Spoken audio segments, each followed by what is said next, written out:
A fairly common response from brain geniuses whenever anyone talks about any policy or action that would negatively affect the dragon-like fortunes of rich people more than it would poor people is something akin to, "Oh, you damn poors just resent their hashtag success." In reality though, the opposite is very much the case.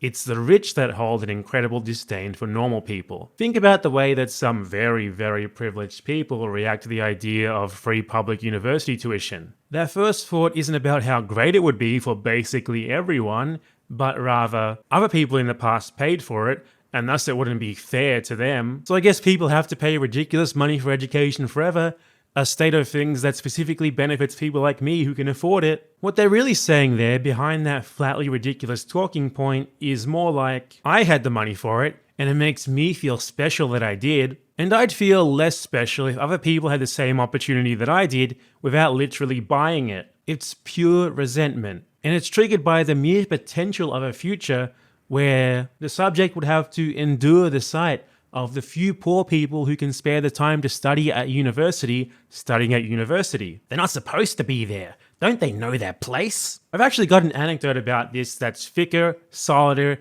and tighter than basically any other example could be. I met a dude who's a really well-off guy from a really well-off family. And while most people in similar positions totally resent just about anyone who doesn't have as much money as they do, he managed to avoid that. Not because he's a super good person who looks out for his fellow man or anything, but rather because he puts his own selfish interests above simply hating people that he sees as below him. You see, here in South America, and also basically anywhere where something similar has happened, most rich people actually benefited, or still benefit, a lot from the social democratic or centre-left governments in the region. I mean, of course that's the case, right? You just have to take a look at how rapidly the economies of these countries grew under such governments. Like, say, Evo Morales in Bolivia or the Kirchners in Argentina. Raw economic growth always benefits business and the rich first. We're still talking about capitalist economies here, and the first to benefit from such raw economic growth is never the poor, never the middle class, never any normal people. It's always businesses, corporations, and the individuals who are most intimately associated with them, whether they're the owners, investors, executives, management, or whatever. While the living standards for other people did and do improve under such governments too, they still don't get as much out of the deal, and they typically come next. And often there needs to be direct government intervention just to reach them, because businesses don't exactly care about their employees. But it's still far eclipsed by what the ownership and management classes get out of the deal. So I talked to this guy about that, and he mentioned basically that exact same thing. I asked him, so why do all these well-off rich people utterly despise the poor then? Why do the rich in Argentina throw an absolute hissy fit just because some poor families can get $20 a month to help them raise their children? Why do the white and mestizo identifying bourgeois in Bolivia hate Evo Morales so much, even though they were the first to benefit from the huge economic growth that his government brought? He had a simple answer.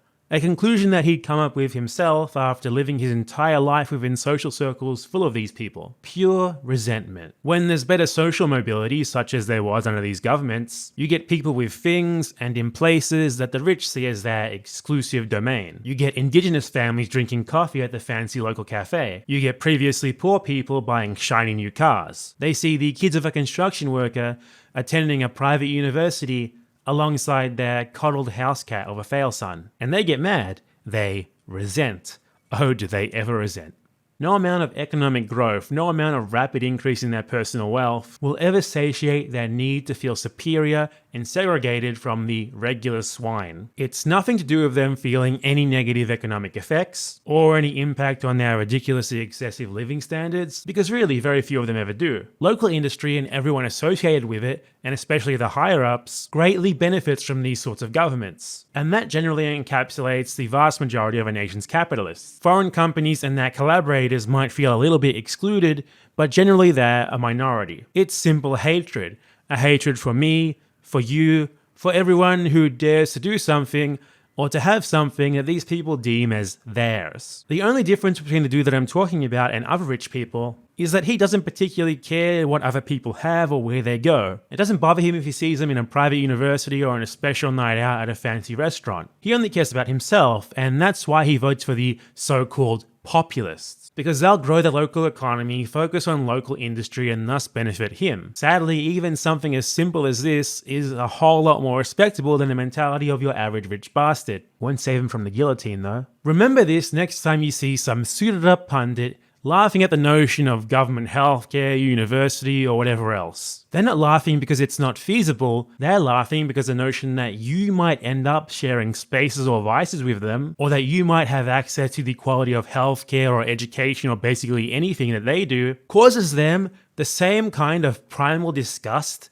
that seeing a cockroach in your food would for basically anyone else. Empanada Report out, folks, and support our troops by giving me money on Patreon.